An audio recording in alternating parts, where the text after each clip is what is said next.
우리들의 학교 100년을 돌아보다. 강산이 바뀌고 시대가 변해도 배움의 가치는 달라지지 않습니다. 학교 교육의 지향점은 언제나 바른 사람을 길러내는 것입니다. 가르침이, 배움의 시작이 그러했습니다. 휘몰아치는 암흑 속에서도 시대를 밝힌 아름다운 청춘들이 있었고, 역경을 딛고 일어선 배움터에는 참교육의 희망이 싹을 틔웠습니다. 교육의 힘으로 대한민국을 일으키고 세상을 변화시켜온 그 역사의 중심에 서울 4대문 안의 학교들이 있었습니다.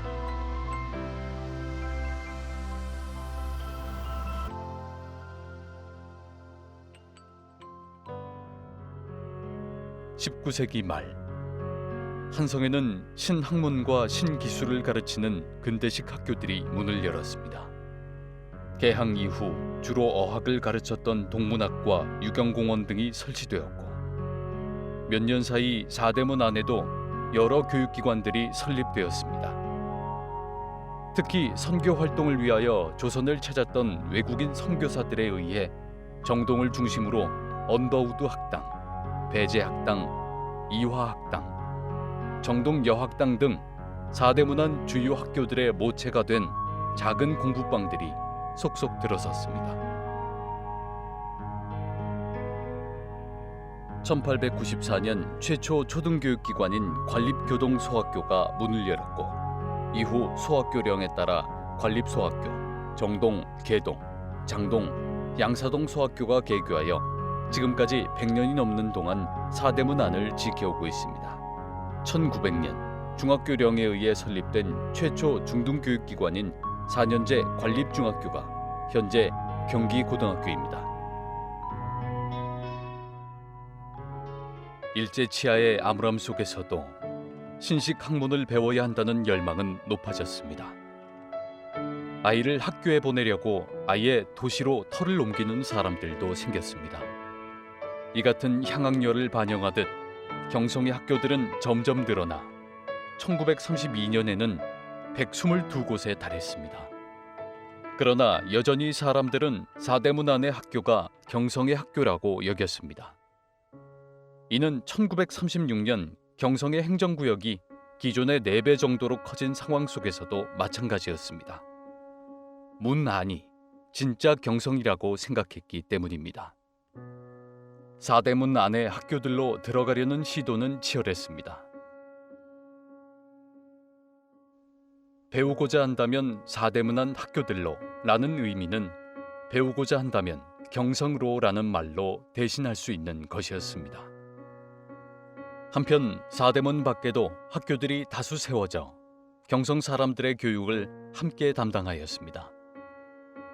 일제는 민족 정신을 말살시키고자 창씨개명과 신사참배 등을 강요하고 조선어를 폐지하면서 황국신문 교육을 실시하였습니다. 1908년과 1914년 졸업사진에서 볼 수 있듯이 불과 6년 만에 태극기 대신 일장기 아래에서 우리 학생들을 졸업시켜야 했습니다. 그러나 독립에 대한 의지는 갈수록 강해졌습니다.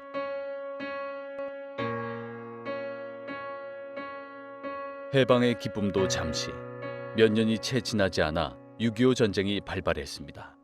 이튿날인 1950년 6월 26일부터 학교는 휴교를 하여 교문을 닫았고, 이러한 전쟁의 상처 속에서도 학생들은 수업을 위해 노천으로 혹은 산속이나 낡은 천막, 판잣집으로 모여들었습니다. 당시 교동국민학교는 종로 3가 명월관 자리에 천막 교실을 세웠고, 보성여학교는 영락교의 부속 건물을 임시교사로 개교하였으며, 상당수의 학교들이 부산과 대구 등으로 피난을 떠난 상황 속에서도 학생들을 모아 수업을 계속 이어나갔습니다.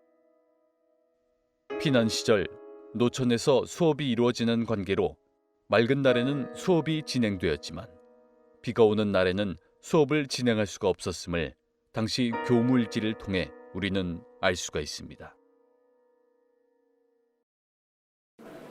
저희 제동초등학교는 왜 중요한 중고등학교가 거기 주변에 몰려 있으니까 6학년 되면 한 반이 90명이 넘어갔어요. 그래서 의자 없어, 책상 없어가지고 뒤에 서 있는 애, 바닥에 앉아 있는 애 그런 애도 있었어. 어떻게 수업을 들어요?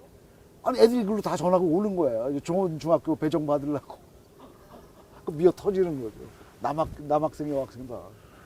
처음에 1학년 때는 뭐 그렇진 않았어요. 저 1학년 때 5반까지 있었는데 뭐 학생 수도 한 60명 그런 정도였던 것 같은데 이게 점점 커지면서 6학년 되면 12반까지 생기고 뭐 한 반도 한 90명씩 되고. 12반인데도 한 반에 90명까지. 네. 근데 그게 다 좋은 중학교 배정 받으려고.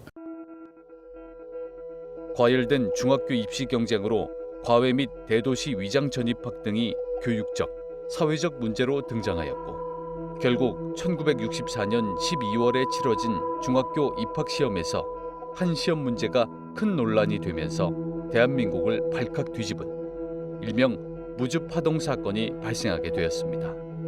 이를 계기로 1968년 문교부는 중학교 입시 시험을 폐지하는 입시개혁안을 발표하고 이듬해인 1969년 서울을 시범적으로 중학교 무시험 입학 제도를 시행하였습니다. 시험 대신 은행알을 넣은 수동식 추첨기를 돌려 학교를 배정받았기 때문에 이들을 뺑뺑이 세대라고 지칭했으며 공사립의 구분 없이 학군 내에서의 중학교 입학을 추첨으로 결정하고 배정한 획기적인 제도였습니다. 무시험 전형 이후 정부는 학교들의 서열화를 없애기 위해 소위 인류학교로 불리던 중학교를 폐쇄하기로 결정합니다. 이로 인해 1971년 2월 경기중학교를 비롯해 경기여자중학교, 경북중학교, 서울중학교, 이화여자중학교 등 4대문안 5개의 학교가 역사의 뒤안길로 사라졌습니다. 1974년 고등학교 평준화가 시행된 후에도 명문학교에 대한 관심은 그칠 줄을 몰랐습니다. 당시 명문으로 꼽힌 학교들은 모두 종로구와 중구 인근에 모여 있었습니다. 인류 학교들에 집중된 교육 투기 현상은 장거리 통학과 교통 혼잡 등의 문제를 유발하기도 했습니다. 당시 급격히 증가하는 인구와 난개발을 막기 위해 강남 개발을 추진하고 있던 서울시는 사대문 안에 모여있던 명문고를 강남으로 이전하기로 결정합니다. 학부모들의 교육열을 이용해 자발적 이주를 도모하기 위함이었습니다. 먼저 경기고와 서울고가 시범학교로 강제 지정되었고 부동산 투기 열풍으로 강남의 지가가 상승하게 되면서 남아있던 학교들도 앞을 다투어 강남을 시작으로 목동과 잠실행 열차에 올라탔습니다. 이렇게 이전한 학교 외에도 4대문 안에서 그 자취를 감춘 폐교가 있습니다.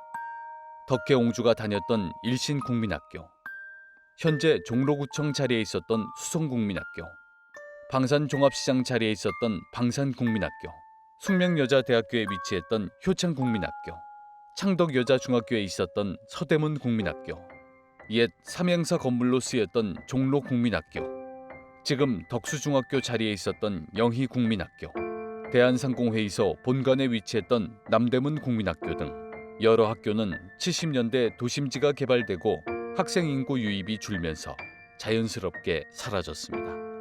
이 중 일부 학교는 20여 년이 지난 후 4대문 밖에서 다시 같은 교명으로 개교하기도 하였습니다. 그러니까 제동초등학교 제가 출신인데 아마도 집을 그쪽에 저희가 다시 돌아가서 산다든가 저희 아이들이 그러면 거기서 또 자연스럽게 하다못해 제 손주라도 여기 제동초등학교를 다시 다니는 그런 기회가 생길지도 모르겠고 그래서 뭐 꼭 그게 뭐라고 해야 되나 이런 바람이 어쩌면 좀 허무한 걸 수도 있고 허황된 걸 수도 있는데 그래도 이왕이면 집안에 대를 이어서 좀 달렸던 학교들 후손들도 그런데 좀 다녀주면 뭐 이래저래 같이 왔다 갔다 하면서 동문이 되는 거니까요. 또 한편으로 이렇게 마음이 더 이어지는 그런 내력이 생기는 거니까 좋은 건데.